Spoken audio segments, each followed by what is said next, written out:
네.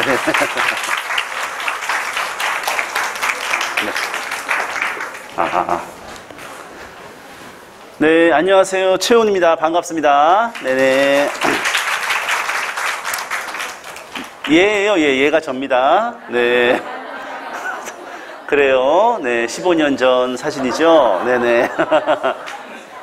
저는 이제 그 EBS나 이제 강남구청에서 옛날에 국어 강의 많이 했고, 국어 관련해가지고 나름대로 오랫동안 연구를 했다 이렇게 생각할 수 있어요. 그래서 오늘 1시간 동안 제가 이 프로그램도 설명하겠지만은 이 국어라는 걸 우리가 어떻게 공부해야 될지에 대해서 우리 중고등 학습까지 제가 설명을 드릴 겁니다. 그래서 1시간 동안 들으면 국어라는 걸 이렇게 공부해야 되는 거구나 라는 걸 알고 가실 수 있을 겁니다.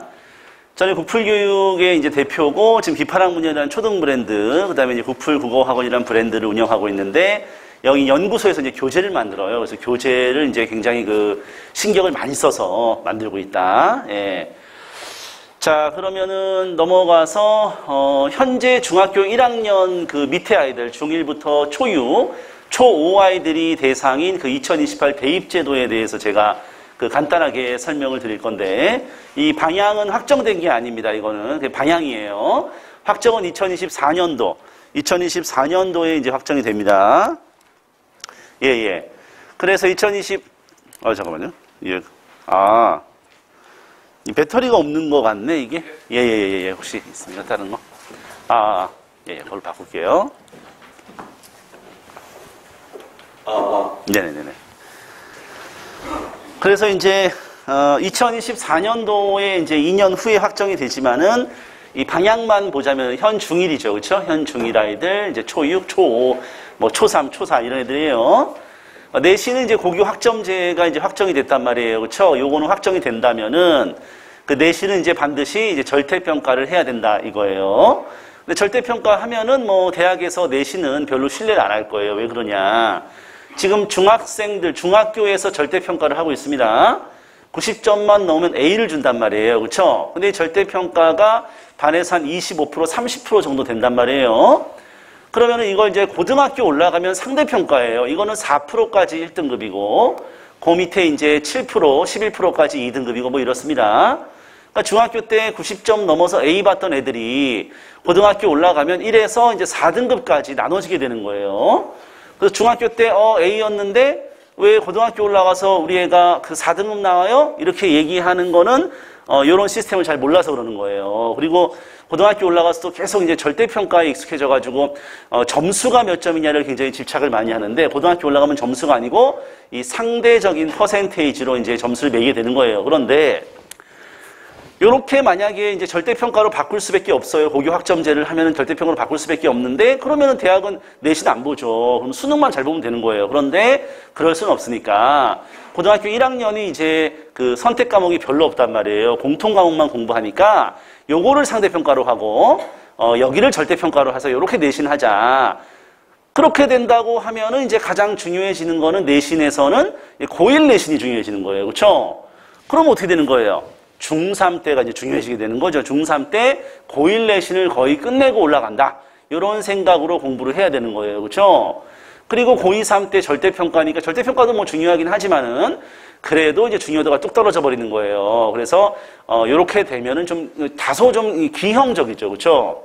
중3 때, 빠르면 막 중2 때부터 내신 전쟁에 뛰어들 가능성이 크다 이렇게 볼 수 있겠고, 그 다음에 이제 수능 같은 경우는 현행을 유지하거나 절대평가로 전환하면서 이 선원 수령을 이제 도입을 하겠다라고 얘기를 했는데, 그러면 수능에서는 결국 얘를 유지하거나 현재 수능을 절대평가로 바꿔주고 선원 수령을 도입한다고 하면 수능의 핵심은 선원 수령이 되는 거예요. 그렇죠? 근데 이제 지금 논수령까지는 아직은 좀 무리가 아니냐 이런 말이 나와서 서수령 정도까지 얘기가 나오고 있는데, 그러면 2028 대입의 방향은 정해진 게 아니지만 우리가 생각할 때 내신은 고1 내신, 그리고 수능은 서수령 이렇게 되는 겁니다. 그렇죠?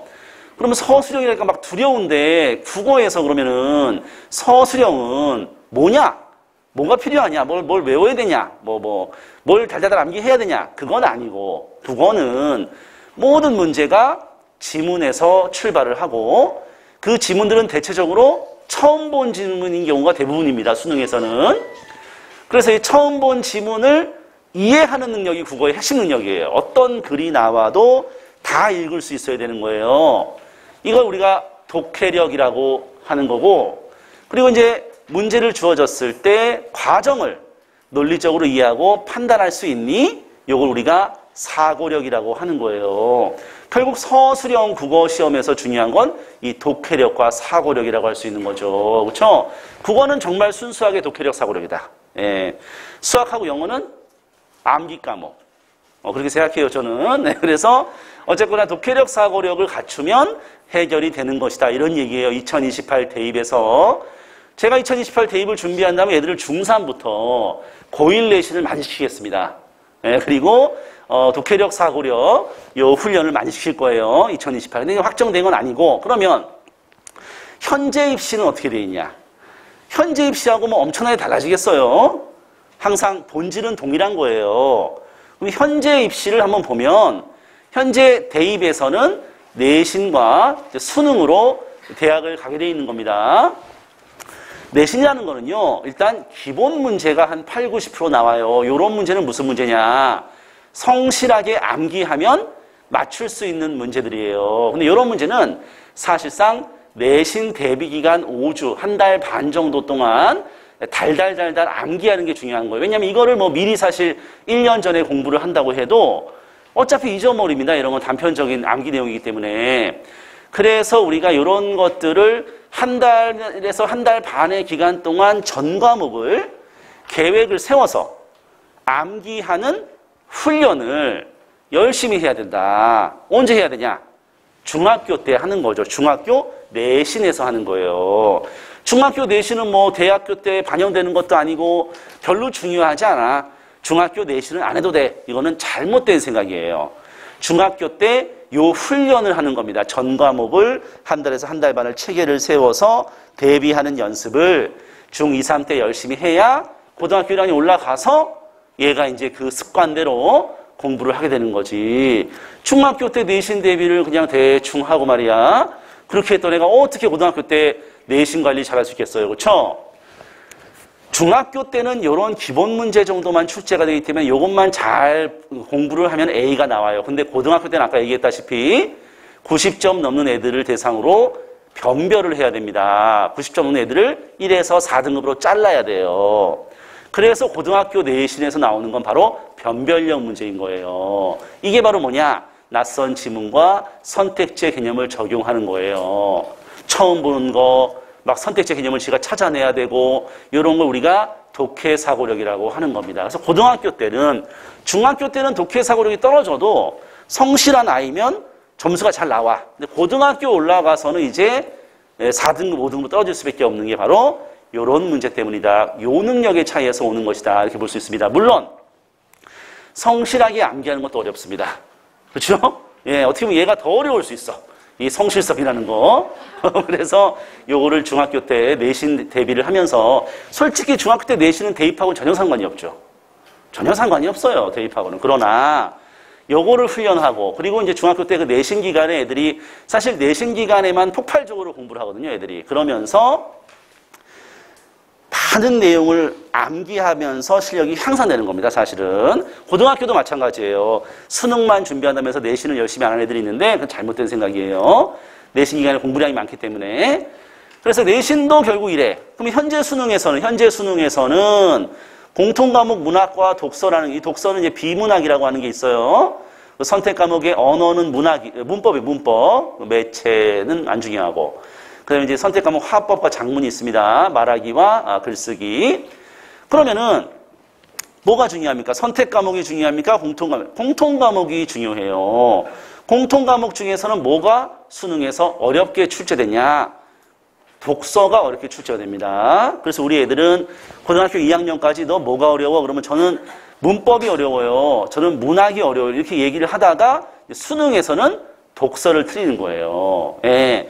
문학하고 문법은요, 내신의 영역이라고 생각하면 됩니다. 내신에서 성실히 암기하면은 다 잘하게 돼요, 수능에서는. 이 독서는 뭐냐? 신문, 사설, 칼럼 같은 그런 글이에요. 요거는 오로지 독해 사고력이다. 이렇게 봐야 됩니다. 특별히 공부할 게 없어요. 암기할 것도 없습니다, 이거는. 예. 이거 뭘 공부해요, 이거를? 배경 지식을 공부해요? 그러면은 뭐, 과학 지문을 대비해서 과학을 막 2과목까지 공부한 이과 아이들은 그 독서 과학 지문, 우리 수능의 그 국어 독서 과학 지문을 다 맞아야 되겠죠. 걔네 과학 지문에서 틀립니다. 예, 그래서 이건 전혀 별개의 이야기라는 거예요. 자, 그래서 이제 공통 과목에서 독서가, 그러니까 결국은 이렇게 되고, 선택 과목은요, 이 문법이 이렇게 나와 있는데, 요거는 이제, 공통 과목보다 덜 중요하기 때문에, 요건 고등학교 1학년 올라가서 공부해보고 시험 보고 그 선택하면 됩니다. 별로 중요도가 없기 때문에, 굳이 제가 얘기하지 않겠어요. 내신에서는 상위권으로, 이게 1차적으로는 성실성이 중요하고, 그 다음에는 요 변별력 문제를 풀 수 있는 능력이 중요하고, 수능에서는 독서가 결국 관건이다. 이렇게 보면 됩니다. 예. 자, 그러면 이제 현재 입시에서도 결국 그러면 이게 중요하네. 그럼 우리가 이제 2028 입시도 마찬가지고 현재 중1 그 밑에 있는 아이들이 뭘 공부해야 되냐? 예? 지금 초6짜리 애들을 데려다 놓고 막 문법을 막 공부시킨다. 초6짜리 애들을 그렇게 쓸데없는 짓을 절대 해서는 안 됩니다. 문법 어차피 암기예요. 예. 계속 잊어버려.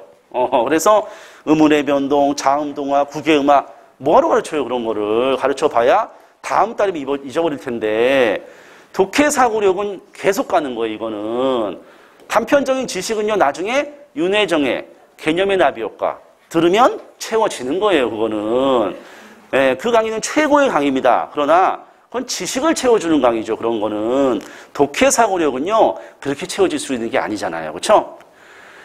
그러면 이제 이렇게 우리가 중요한 게 결국 독해 사고력이나 이구나라는 얘기를 제가 지금까지 한 거예요. 맞죠?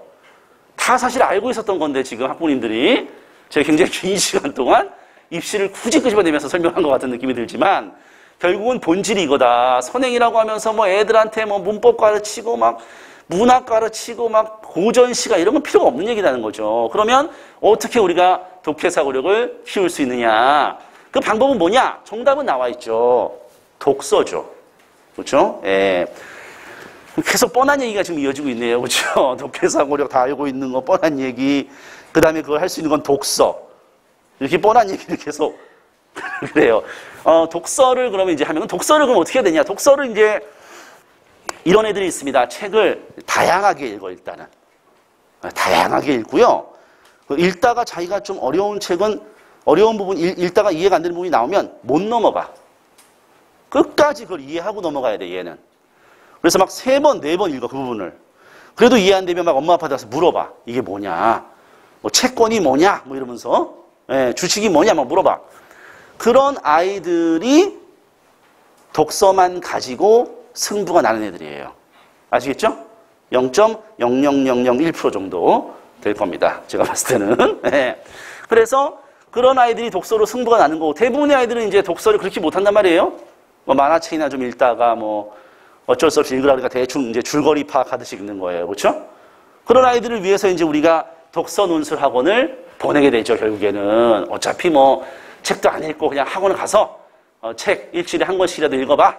근데 참 슬픈 게 독서 논술 학원을 가서 걔가 그 책을 읽으라고 하는 순간 그 책은 걔한테 숙제가 됩니다. 맞죠? 예. 책을 이미 별로 좋아하지도 않는데 숙제까지 해가야 돼.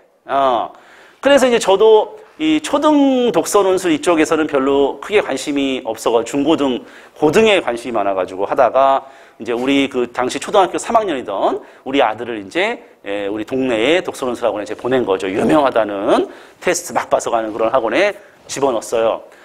우리 아들이 그때 3학년이었는데 제가 이제 독서 논술 학원에서 이제 선정 도서를 쫙 봤는데 어우 깜짝 놀랐습니다. 너무 어려운 책을 선정했더라고. 예. 우리 초3짜리 애는 그 책을 못 읽어요. 예. 저는 다 알고 있죠, 제가. 애랑 대화를 해보면 알잖아요. 그렇죠? 지금도 저는 초3짜리 애는 우리나라 사람이 아니라고 생각합니다. 외국인이다. 초3은 정상적인 대화가 안 돼, 어차피. 예. 초5 정도 돼야 조금 대화가 됩니다. 그렇죠? 초3, 뭐 4학년도 아니죠. 아직 외국인이죠, 걔네들은. 근데 그 외국인한테 그 엄청나게 어려운 책을 줬더라고. 그래서 이제 우리 그 집에 있는 외국 애가 그 책을 이제 어떻게 읽을까 제가 이제 관찰했죠. 야, 저 책을 좀 어떻게 읽어? 하면서 쓱 보고 있었더니 저도 한 5시간 동안 정독을 해야지 이해를 할랑말랑한 책입니다. 제가 한 3번 봐야 돼요. 제가 제대로 이해하면.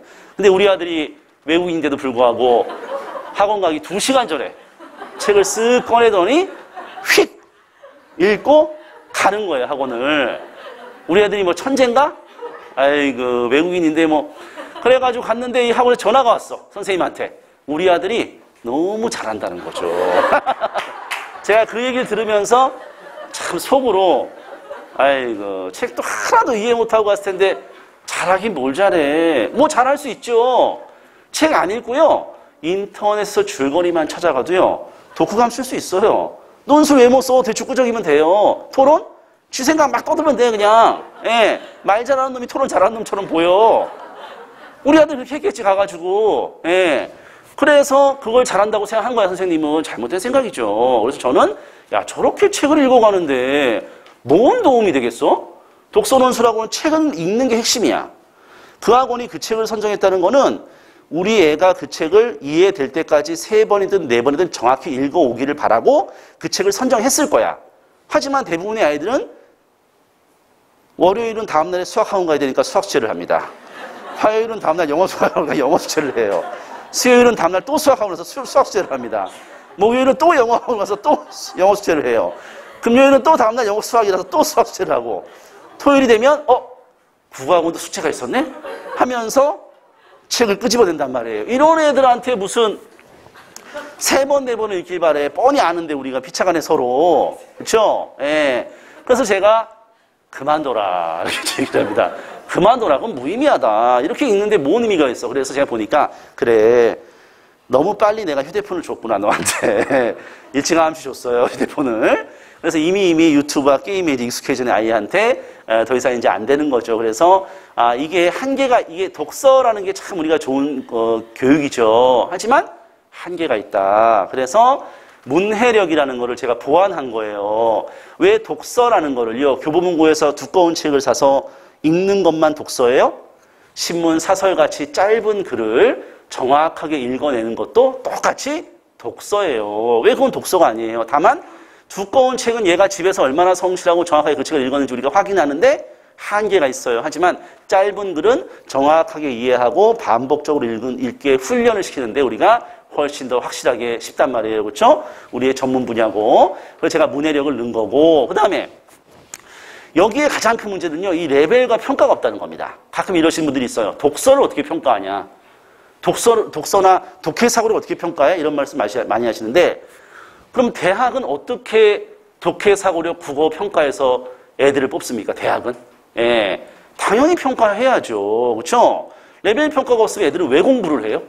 예, 말이 안 되는 얘기예요. 예, 그래서 레벨 평가가 반드시 있어야 된다. 우리 아들도 수학학원 너무 가기 싫대. 맨날 테스트, 막 영어 학원도 맨날 테스트 막 전화 와. 조금 있으면 이제 그 반이 밑으로 내려갑니다. 그러니까 다음 테스트는 열심히 준비하셔야 돼요. 이번 주도 숙제를 안 냈더라고요. 이러면서 그래, 영어 수학 때문에 엄청 스트레스 받아. 근데 이 학원을 우리 아들이 갔다 오더니 재밌대요.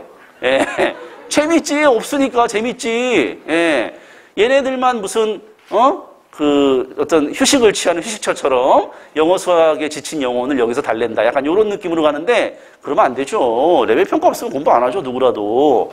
그래서 레벨 평가 체계를 제가 체계적으로 만들었어요.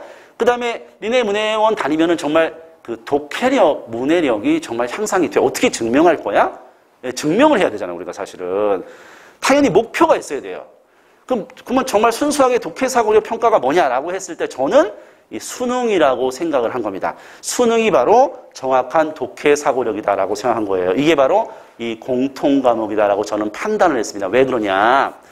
예전에 중고등학생들을 불러가지고 제가 수능을 한번 우리 학원에서 시범 삼아서 한번 봐봐, 경험 삼아 이렇게 보면은 가끔 중3 애들 중에서 이 수능 1등급이 나온 애들이 있어요. 걔들은 수능 공부를 안 했어. 그런데도 잘 읽어내는 거예요, 이런 것들을. 충분히 가능한 거예요. 뭐 문법 이런 거는 뭐 매체 이런 거 모르겠는데 요거는 정말 독해력으로도 어느 정도 해결할 수가 있는 거기 때문에 저는 요거가 바로 그 핵심적인 독해사고력이라고 제가 본 겁니다. 원래 수능이 출발할 때 그런 의도를 가지고 출발한 거란 말이에요. 그래서 수능이 이 문학이나 문법을 이렇게 내지 않는 거예요. 왜냐하면 수능이 지향하는 거는 요거란 말이죠. 그러면 요거는 독서에서 낼 수밖에 없는 거예요. 특별히 암기할 내용이 없는 거. 요런 거에서 낸다면 옛날 학력고사랑 다를 바가 없어지는 거예요. 그래서 제가 이제 수능을 이제 최종 목표로 우리 학원은 3년만 하자. 예. 왜냐면은 그냥 물 흐르듯이 가는 게 이제 싫은 거죠. 그냥 뭐 계속 다녀. 그냥 특별한 거 없이. 이거 말고 3년 내에 요거를 목표로 졸업하자. 근데 이제 이렇게 하다 보니까 우리가 아니 초등 애들을 대상으로 무슨 수능을 보고 말이야. 뭐 초등 애들을 막 괴롭히는 그런 학원처럼 느껴지지만 요거를 뭐 우리가 한다고 해서 수능 공부를 시키는 학원은 엄격하게 보면 아닙니다. 뒤에 설명하지만은 그냥 이런 글을 읽어낼 수 있을 정도의 문해력을 키워주겠다라는 게 우리 컨셉이고 정말 수능을 우리가 가르친다 그러면 진짜 문법이라든지 뭐 고전시가 뭐 관동별곡, 삼위인곡 가르쳐야죠. 아예 안 가르칩니다. 차라리 오히려 초등학생들한테 문법 가르치는 그런 게 바로 선행학원이에요. 글쓰기 능력만을 향상시킨다는 거죠. 그러면 우리가 이제 글을 읽는 능력을 어떻게 향상시키냐? 그냥 향상시키냐가 아니에요. 우리는 나름대로 이 철학이 있습니다. 우리 철학이. 우리 철학은 이제 국어 풀이 과정이라는 국풀이라는 철학이에요. 이 국어 풀이 과정의 준말이 국풀이에요. 이게 뭐냐? 딴 거 없어요. 이 중고등학생들 대상으로 하는 거예요, 이거는. 지문 분석하고 근거 분석을 하게 만들어요. 왜 만드냐? 지문을 반복적으로 읽고 깊게 사고하게 만들려고 하는 거예요. 그러니까 우리가 독해 사고력을 향상시키는 가장 좋은 방법은 뭐냐면은 지문을 반복적으로 읽고 깊이 있게 사고하게 하는 거. 제가 아까 책을 읽다가 어려운 부분이 나오면 못 넘어가는 애들이 있다 그랬죠. 그렇죠? 걔들이 시작하는 게 바로 뭐냐? 반복적으로 읽고 자꾸 생각을 하는 겁니다. 그렇죠? 선생님이 그걸 이렇게 설명해줘. 이거는 이런 뜻이야. 이건 이런 뜻이야. 이게 내 독해력을 향상시킵니까? 그건 향상시키지 않아요. 그게 어떻게 향상시키겠어요? 그냥 듣고 그거는 외우는 거지. 근데 우리 아이들이 이거를 많이 하면 독해력은 향상돼요. 근데 우리 애들이 제일 싫어하는 게 뭐냐? 반복을 제일 싫어합니다. 왜냐? 아니 한 번 읽기도 괴로운 글을 여러 번 읽으라고? 너무 싫죠. 그렇죠? 그 다음에 두 번째는 생각하는 걸 싫어해. 예. 그래서 요게 안 되는 거예요. 우리 애들이. 그래서 기파랑 문해원이라는 학원은 지문을 반복적으로 읽고 사고하는 훈련을 강제로 시키는 학원이 기파랑 문해원이다. 이렇게 생각하면 됩니다. 왜냐하면은 자발적으로 하지 않기 때문에. 그래서 요거를 이제 반영해서 우리가 이제 파랑, 물결, 이 문해력의 물결을 일으키겠다. 향가의 찬 기파랑가를 예찬하는 노래가 있는데 이 기파랑은 신라시대 화랑이고 이 화랑을 달을 보면서 예찬하거든요. 달에서 물결이 확 일어나면서 아이의 얼굴이 탁 나오죠. 이거 아이의 얼굴. 알고 계셨나요? 이거 아이의 얼굴? 그래요. 네. 그래서 애기 얼굴입니다. 너무 아름다운 로고. 예. 달을 형상화하고 물결을 일으키면서 로고를 만들어 했는데 애기 얼굴이 나왔어. 깜짝 놀랐습니다, 제가. 이렇게 아름다운 로고가 탄생할 수 있다니 이러면서. 요 철학을 반영한 건데 지금 여기서 그럼 우리가 이제 중고등학교 그 국어 공부에 대해서 제가 간단하게 살짝 한번 얘기를 해볼게요. 중고등학교. 이제 우리 애들이 중고등학교에 올라가면 이런 식의 문제를 많이 풀게 됩니다. 우리 애들은 제가 항상 얘기하지만 우리나라에서 한 10년에서 15년 정도 사는 애들이에요. 맞죠? 예. 그러니까 우리 애들은 원어민, 네이티브 스피커들입니다. 전 세계에서 국어를 제일 잘하는 애들이 우리나라 애들이에요. 그렇죠? 걔네들이 이제 이걸 봅니다. 수학이나 영어라면 아예 접근 자체가 불가능할 수 있어요. 근데 국어는 접근이 가능해. 쓱 읽고 대충 선택지 3개를 지워. 그리고 이제 2개 사이에서 이제 갈등하기 시작하는 거예요. 근데 요 단계까지는 원어민들, 우리나라 사람이라면은 다 요 단계까지 온다는 얘기예요. 근데 애들이 착각하는 거는 자기만 요 단계까지 온다고 착각을 해. 그래서 선생님한테 저한테 와서 항상 그럽니다. 선생님, 저는 항상 2개에서 혼동돼요.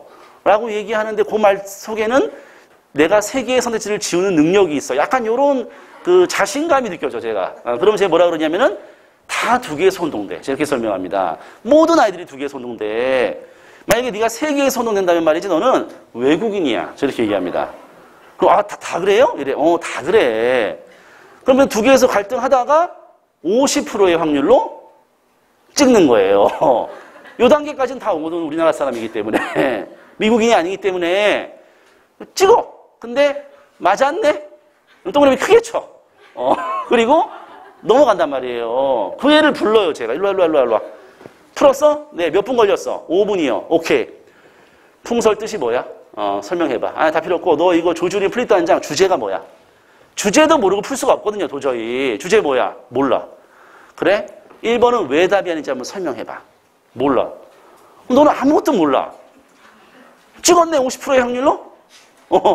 마지막 넘어가네? 이게 공부야 이게? 이게 공부야 이게 찍은 거지? 예. 언제까지 이렇게 공부하냐? 고3까지 이렇게 공부를 합니다. 50%의 확률로 찍으면서 원어민이기 때문에 필이 좋단 말이에요. 필이. 이게 얘를 탓할 수는 없어요. 얘가 왜 이렇게 공부를 하냐면요. 수학 때문에 그런 거예요. 예. 수학이란 과목은요. 동그라미를 치는 순간 그 문제를 완전히 정복한 거라고 봐야 돼요. 왜? 풀이 과정을 다 옆에다 쓰거든요. 근데 국어는 동그라미 쳤다 해도 뭐 개뿔 아는 게 하나도 없어. 원어민이어서 필이 좋을 뿐이야 그냥. 물어보면 하나도 몰라. 예. 그냥 본질적으로 이 국어가 지금 객관식 문제 아닙니까? 50%의 확률이에요. 수학은 객관식 문제라도 사실상 주관식 문제거든요. 그래서 2028 입시에는 논서, 수령, 수능이 나오는 거예요. 논서, 수령 나오면 다 깨져요, 이제 애들은. 그렇죠? 그러니까 이렇게 공부를 하면 안 된단 말이에요. 학원 선생님들은 이거 한번 설명하려고 집에서 그냥 이 시를 막 수십 번 읽고 막 분석해가지고 가요. 30분에서 1시간 이상 얘를 수업 준비해서 학원에 가고 얘는 이거를 집에서 5분 만에 풉니다. 이래서 결국 학원 선생님만 실력이 향상되는 거예요. 학원 선생님은 실력이 엄청나게 올라가 나중에. 지 혼자 지문을 계속 반복하면서 분석하거든. 애는 그냥 딱 찍고 똥을 치고 넘어가 버려. 자, 제가 결론 알려드릴게요. 수학은 채점을 해서 맞는 순간 공부가 끝난 겁니다. 다음 문제로 넘어가세요. 틀린 문제가 나올 때까지 푸는 게 수학이에요. 국어는요. 채점을 해요. 맞든 틀리든 그때부터 공부가 시작되는 겁니다. 국어는 국어에서 채점은요. 공부의 끝이 아니고 이제 공부할 준비가 된 거예요. 이제부터 분석이 들어가야 되는 게 국어입니다. 아시겠죠? 그런데 그냥 동그라미 치고 끝나는 거야. 제가 사실 이런 교육을 우리 딸한테도 제가 많이 시켰습니다. 공부라는 거는 분석이야. 우리 딸이 이제 고등학교 1학년, 2학년이 돼가지고 지금 고2인데 내 작년 수능을 이제 집에서 다 푼 거예요. 풀더니 아빠가 와보래. 그래서 제가 방에 딱 가니까 작년 수능 문제, 독서 비문학 문제 풀었는데 엄청 어려운 문제를 다 맞은 거예요, 얘가. 그래서 내가 아빠가 저한테 아빠 나 이거 다 맞았어 이러더라고요. 그래서 내가 보니까 이렇게 어려운 지문을 다 맞았어? 그러니까 다 맞았대. 근데 우리 딸이 그때 이제 그 다음에 저한테 뭐라 그러냐? 아빠 나 이거 다 맞았는데 나 이제 뭐 해? 이러더라고요. 그래. 나 이제 뭐 해? 그렇지. 맞았으니까 할 게 없어 보이네? 그래, 좋아. 그럼 잠깐 앉아봐봐. 너 여기 지금 중력 방정식에 대한 지문이지, 그치? 첫 번째 단락의 중심 내용이 뭔지 한번 얘기해봐. 첫 번째 단락 중심 내용 얘기해봐. 뭐 얘기를 못해. 그럼 중력 방정식이 뭔지 한번 설명해봐. 못해. 그럼 1번이 왜 답인지 한번 설명해봐. 그냥 1번이 답이 아닌 것 같대. 2번은 아닌 것 같대. 3번은 답인 것 같대. 제가 같은데 풀이법이라고 그래요. 같은데 풀이법. 원어민, 필이 좋아가지고. 그럼 너는 정확하게 아는 게 하나도 없네? 그럼 이게 맞았다고 할 수 있는 거니? 아니야. 그래, 그럼 이제부터 그 빈 연습장 하나 가져와봐. 여기 지문이 있지? 여기 문제가 있지? 문제를 가려. 그 왼쪽에 빈 백지를 하나 놔. 자, 이제 이 지문을 요약을 한번 해봐봐. 내가 시간 한 30분 줄게. 그리고 이제 30분 후에 가니까 얘가 요약을 했어. 자, 요약을 하니까 어때? 좀 지문의 내용이 좀 들어오는 것 같아. 그럼 요약을 하면서 너는 뭘 한 거야? 지문을 반복적으로 읽으면서 생각을 하게 되는 거예요. 반복과 사고 훈련을 제가 시키는 겁니다. 요약을 하는 것 자체는 잘하든 못하든 저는 관심이 없습니다. 걔가 그 지문을 반복적으로 읽고 사고하는 게 중요한 훈련이에요. 자, 국어 공부를 어떻게 되는지 대충 아시겠죠, 이제? 그래요. 그렇지만 쉽진 않아. 왜냐하면 애들이 안 해. 그래서 이제 우리 그 중고등학원의 책들을 보면 이렇게 돼 있어요. 지문이 있잖아요. 문제가 있잖아요. 여기 답 체크하는 거 이런 거 저는 관심이 없어요. 어차피 찍은 건데 뭐. 그렇죠? 한 번 읽어서 이해를 못 해요. 죽어도. 저도 이해 못 해요. 한 번 읽어서. 저도 수업 준비할 때 한 10번씩 읽고 가요. 왜냐하면은 전교 1등 이런 애들 날카로운 질문하면은 막 제가 당황하기 때문에 한 10번씩 읽고 분석 다 이게 왜 답이야지 다 분석해서 학원 가요. 그럼 이제 애들이 이걸 푸는 거 저는 관심이 없어요. 그래서 우리 교재에서는 이런 박스를 만들어놔요. 이런 지문 분석의 박스, 문제 분석의 박스를 만들어놔요. 그럼 애들이 이 빈칸들을 막 채우게 만들어요. 이게 바로 뭔지 아세요? 이게 바로 서술형 수능이에요. 서술형 수능. 그럼 이걸 왜 시키니 너는? 이런 걸 왜 시켜? 그냥 문제만 풀면 되잖아. 이런 걸 왜 애들한테 시켜? 이유는 하나예요. 지문을 반복적으로 읽고 사고, 반복적으로 사고. 이 훈련을 시키기 위해서 이걸 하는 겁니다. 그렇죠? 상당히 단순한 거죠. 예, 그래서 제가 여기다가 백지를 놓고 이 지문을 요약해 보라고 시키는 거예요. 아시겠죠? 예, 문제 푸는 게 뭐가 어려워 이게? 대충 찍으면 되는데, 그렇죠?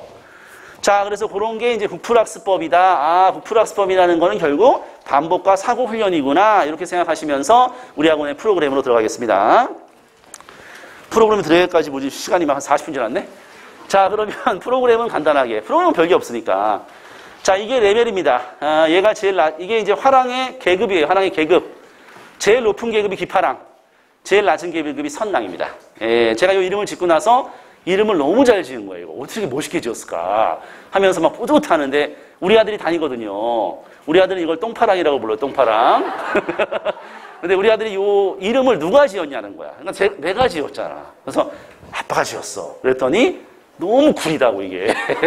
너무 구리다. 아, 이게 세대 차이가 멋있지 않습니까? 그래요. 그래서 요 기간은 66, 66, 12. 3년만 다니자.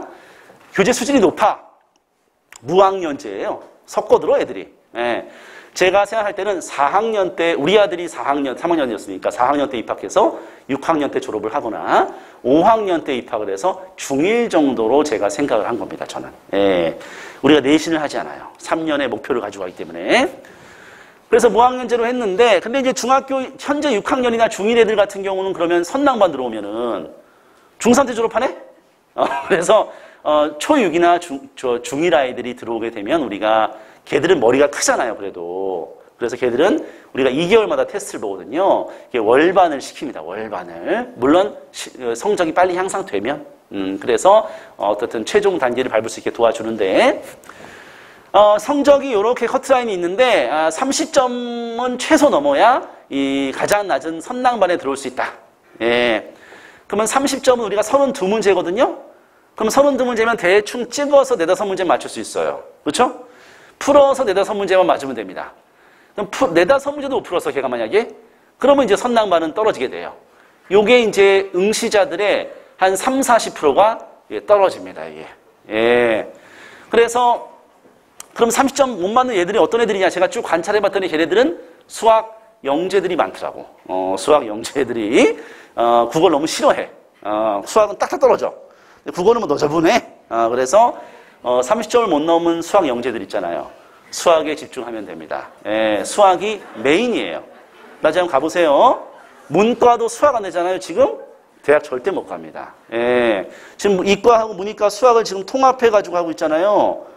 지금 문과 애들은 수학 3등급도 맞기 힘들어요. 수능에서. 어쨌든 30점을 넘어야지 일단 시작을 할 수 있습니다. 근데 우리 학원이 이제 가끔 막 초등학교 3학년짜리 애들이 시험 보러 와요. 3학년짜리는 아직 외국인이잖아요. 초등학교 3학년 아직 외국인인데 4학년쯤 되면 이제 한국인과 외국인 사이를 왔다 갔다 하는 애들이에요. 근데 걔네들을 이 시험을 보러 와. 막 자기가 막 솔로니 뭐 이런 거를 뭐 한 3년 동안 했대. 이러면서 자신감 있는 모습으로 3학년 때가 들어와요. 그리고 이제 시험 보고 이제 울고 나오는 경우가 많습니다. 왜냐하면 지문을 전혀 읽을 수가 없어. 아예. 예.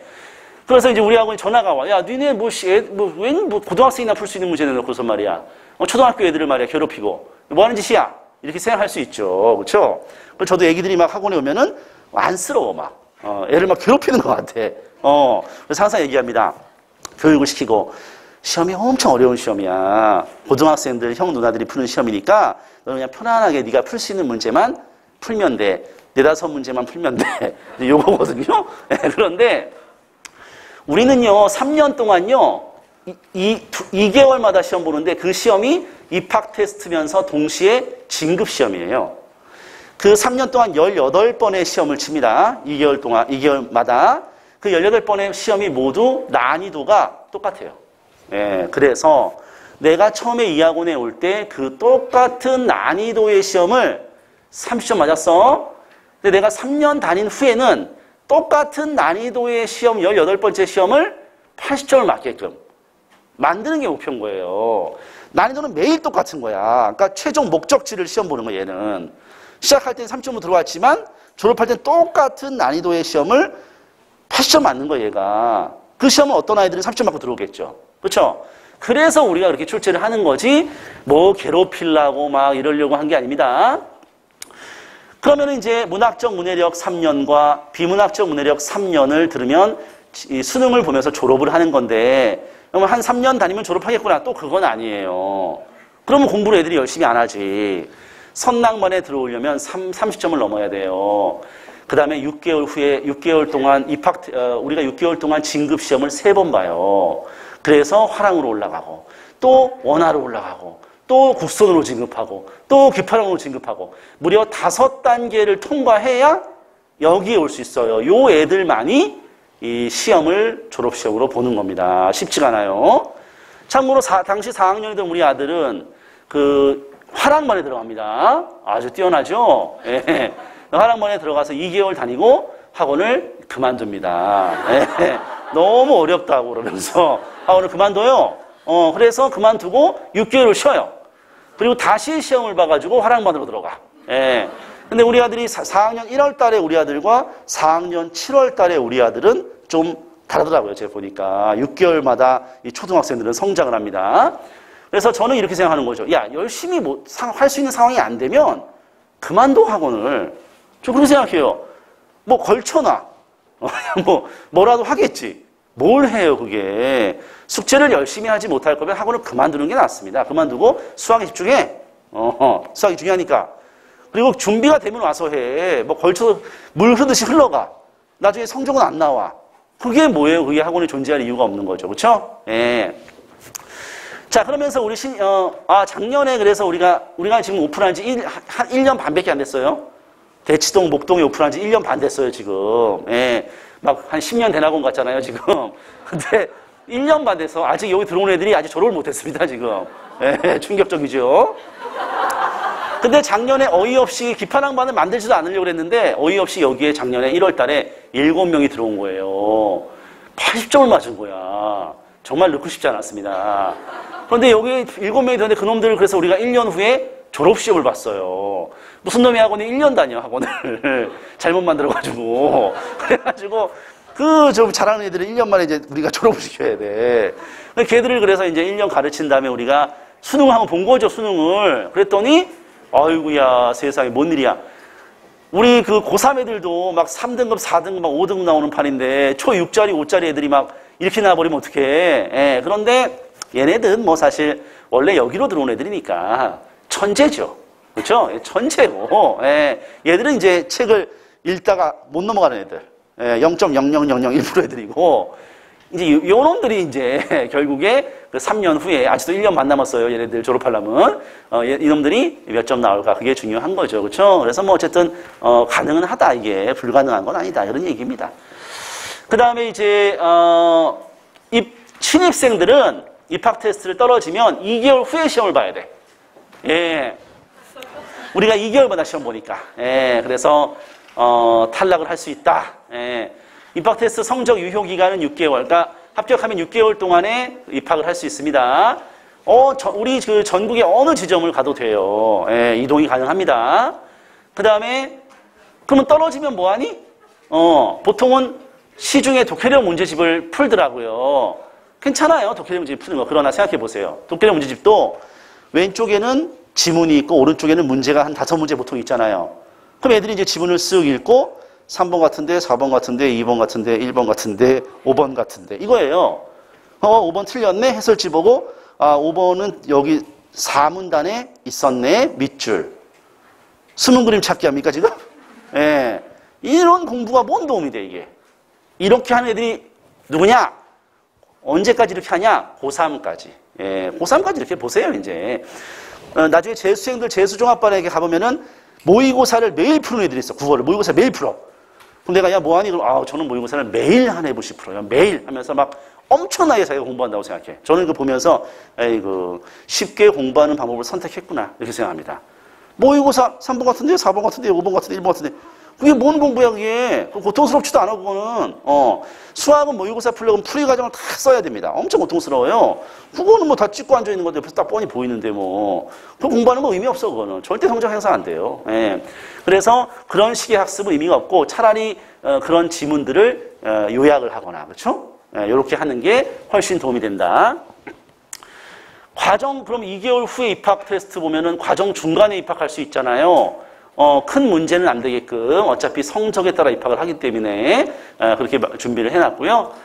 다만 이제 1에서 한 3개월 정도까지만 우리가 입학을 받고 그 뒤에 들어오면 이제 그 다음 과정으로 이를테면 올해 7월이 아니고 내년 1월에 들어오게 됩니다. 초3짜리는 지금 현재 7월이니까 이제 시험을 한번 봐도 되지 않냐 이런 말 하지만 저는 이제 초3은 좀 아직은 좀 너무 애기가 아니냐 이런 생각을 사실 하고 있어요. 물론 뭐 걔가 굉장히 뛰어날 수도 있겠죠. 재원생들은, 신입생들은 들어온 데까지, 재원생들은 6개월마다 진급을 해야 됩니다. 무조건. 예. 6개월 동안 3번 시험을 보거든요. 예. 7월에 입학을 하면 8월, 10월, 11월, 12월 3번을 봐요. 그 중에 한 번만 통과하면 진급을 해줍니다. 그 다음에 이제 내신 점수라는 게 있어가지고, 우리 숙제는 말이죠. 전부 답을 찾아와야 되는 숙제예요. 답을 찾아오면 주간 테스트를 100점 받을 수 있어. 그러면 20점을 반영하면서 20점을 확보하고 진급하게 되는 거죠. 그러니까 우리 학원은 결국은 진급하려면 뭐가 중요한 거예요? 숙제를 열심히 답을 찾아와야 된다는 거죠. 그렇죠? 진급시험을 탈락을 하면은 특강반으로 가서 6개월의 총 특강 수업을 듣는데 그중에 중간에 시험을 쳐서 올라갈 수 있습니다. 예, 근데 얘가 6개월의 특강을 들었는데도 또 진급 못했어. 그럼 얘가 6개월 들으면 얘는 3년 과정이고 3년 6개월이 되는 거예요. 늘어났어요, 과정이. 근데 그래도 얘가 특강을 진급 못했으면 걔는 일단 집으로 가요. 집으로 가서 다시 2개월 후에 응시할 수 있지만 기분 나빠서 응시하지 않을 거예요, 얘는. 어쨌든 이렇게 탈락을 하면 얘는 최종적으로 수학 영재가 증명됐다라고 보면 됩니다.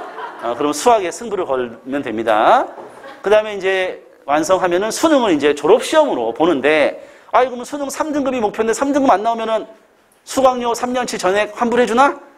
그럴 리가요. 그럴 리는 없고, 그냥 이렇게 어려운 글을 내가 읽을 수 있구나. 라는 그런 자신감을 가지고 졸업을 하는 거죠. 두려움을 없애는 거죠. 그렇죠? 그 정도입니다. 자, 그 다음에 이제 기파랑의 수업은 주 1회 2시간 30분 수업이에요. 매주 주간 테스트가 왜 중요하죠? 숙제를 답을 찾아와야 되거든. 예, 그래서 정말 어떤 아이들은 정말 이 숙제를 답을 찾아오려고 막 책을 막 복사를 해가지고 막 몇 번씩 하고 이런 애들도 있습니다. 제가 원하는 반복과 사고 훈련을 많이 하는 거죠. 주간 테스트 100점 맞으려고. 그 다음에 이제 독서논술 수업을 2주에 걸쳐서 이렇게 신문 읽기 이렇게 진행을 해요. 한 권을, 선정도서 한 권을 2주 동안 수업을 합니다.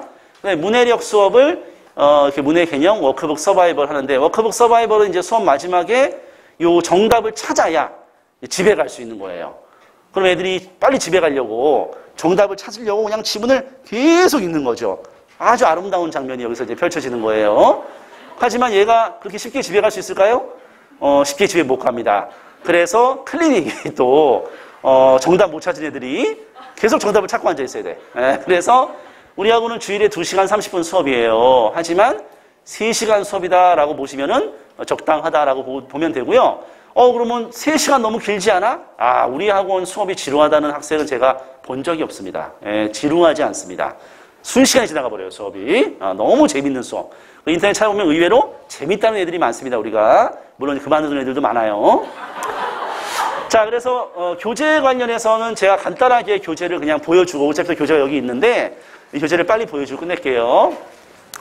기파랑문해오는 막 굉장히 공부 잘하는 애들이 다니는 학원인 것 같아서 들어갔는데 책이 의외로 쉬워. 예. 그래서 엄마들이 아니 왜 이렇게 책을 쉬운 걸 선택을 해?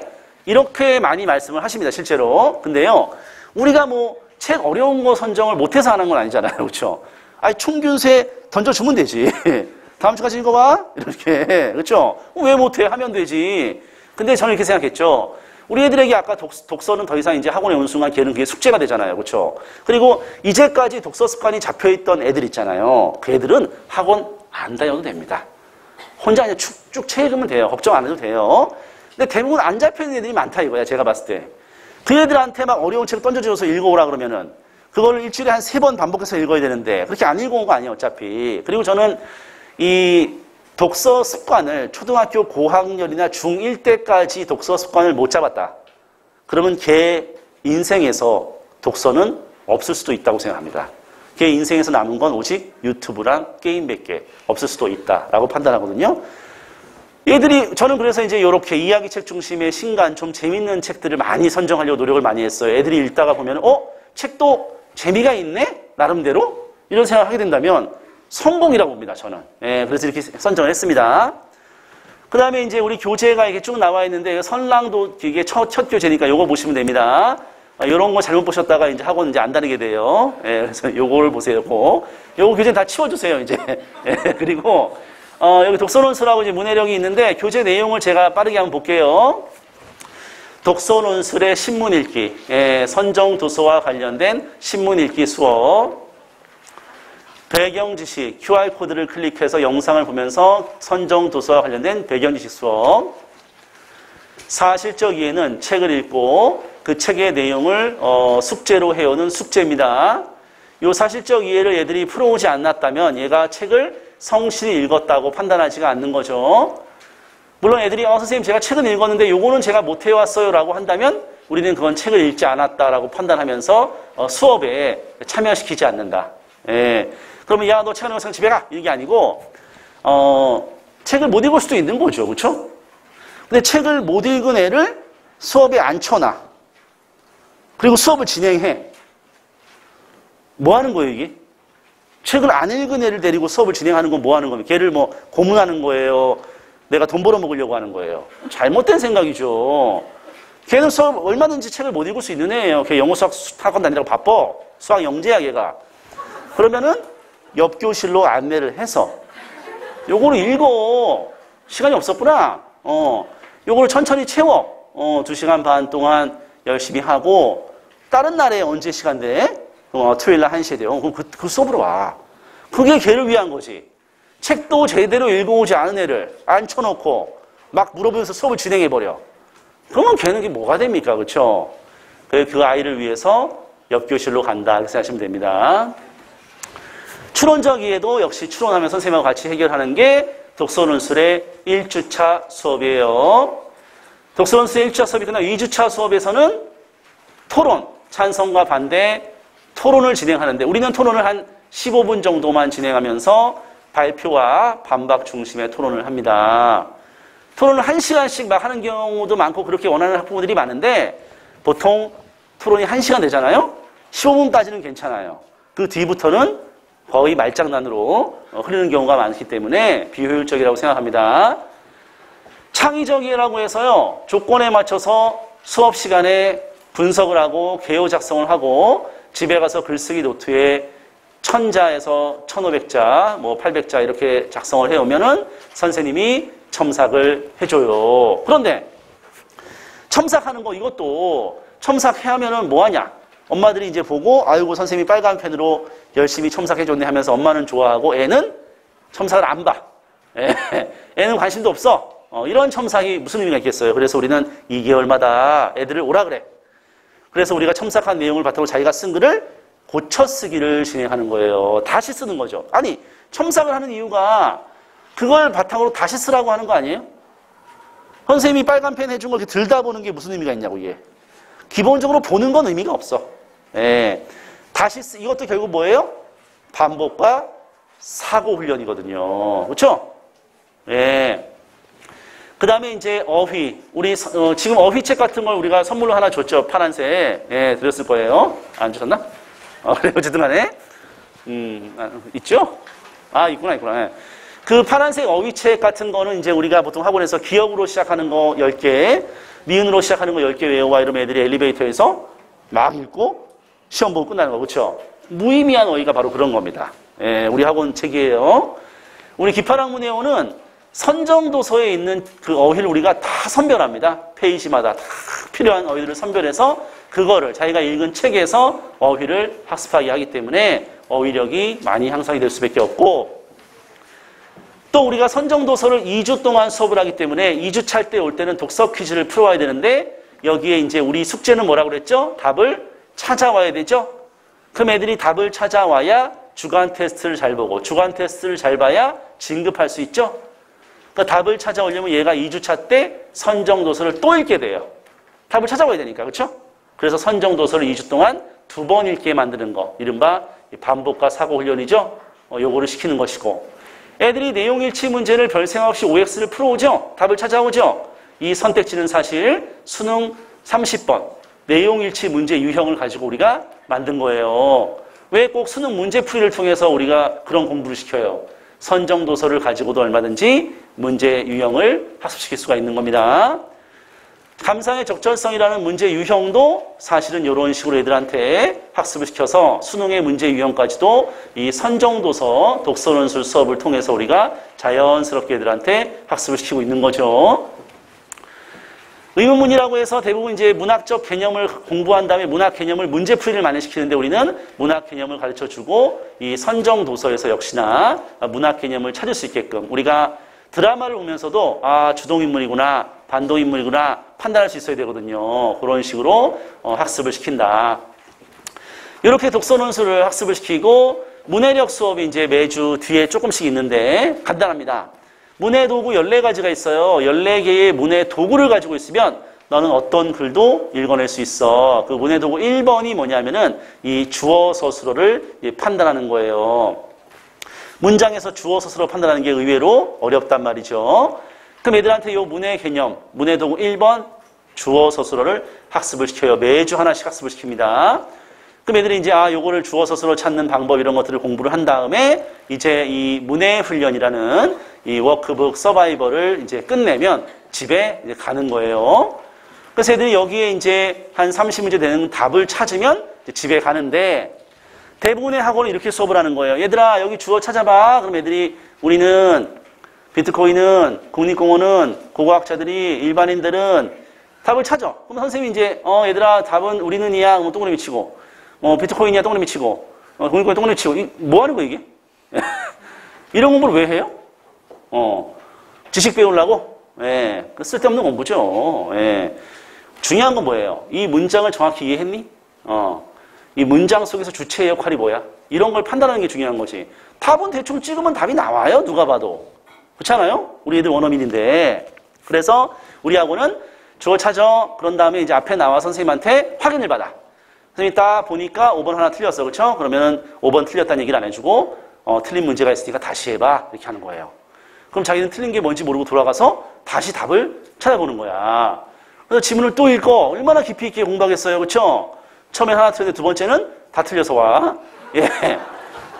참 국어가 재밌죠?